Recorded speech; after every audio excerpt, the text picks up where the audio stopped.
Today, we're talking about arrays, and we're going to be answering the questions, what is an array, and why do we need it?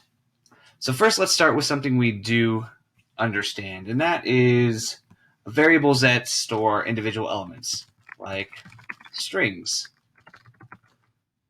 Say, hello world, or numbers. And these type of variables just hold individual elements, strings, numbers, so on and so forth. But an array will hold multiple elements.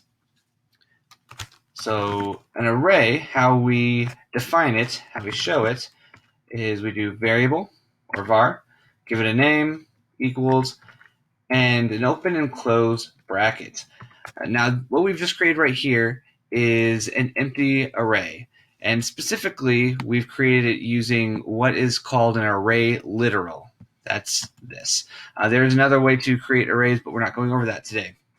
Anyway, so now we have our array, and we can use that and put things inside of it. So you can think of an array like a list.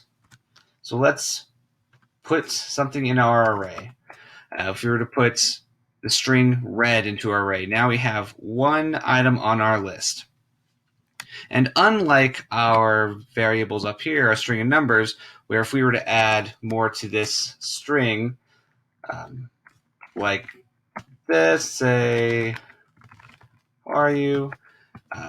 This would just change the string to say, hello world, how are you? Or if we were to add 5, this number, again, it doesn't give us a new option that we can pull from, it just changes the results to 10. Both the array, we can add more strings. We can say red, orange, green, blue. And this is not just a list of strings. This, if we were to log this, we're not going to see the string red, orange, green, blue. Instead, it's going to keep this format and show us a list. So that is one of the unique things about arrays, and what makes them so useful is now we have a list that we can pull from. So let's look at a real world example just to kind of give you an idea of what this looks like. And this is really going to get into the why do we need it. So we have here a database of employees. We have active, inactive, their names, phone numbers, email addresses, and we want to send an email to all our active employees.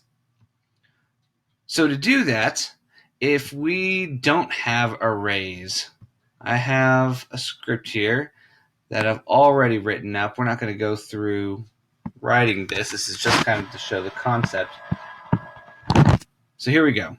Here's what it looked like without an array. We have our 5 employees, and we create a variable for the status, and a variable for the email, because we're going to send out the same email with the same, same subject, same body for each email. And we get each employee, and then we run an if statement for each and every one of them, and we say, okay, if it's active, then send an email, so on and so forth. But the problem with this is if we add more employees, we're going to run into an issue. Let's say, right now we're only showing 5, but let's say there's 10. We can just double this. Okay, well, there we go. We have to come through, and every time we add some, we have to come and add more lines. You're going to have to add a line for the status. You're going to have to add another line for the email, and then you're going to have to add 5 more if statements. And this is only 10 employees that we would have on this list potentially.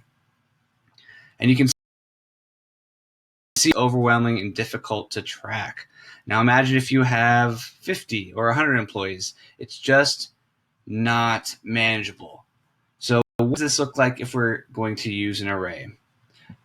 Arrays allow us to dynamically manipulate the information, or rather dynamically get the information, potentially manipulate it if we need to, without having to go through and change a bunch of lines of script here. So let's see the same thing, but with an array. And we're not going to go into the why and how all this works. Right now we're just looking at the concept.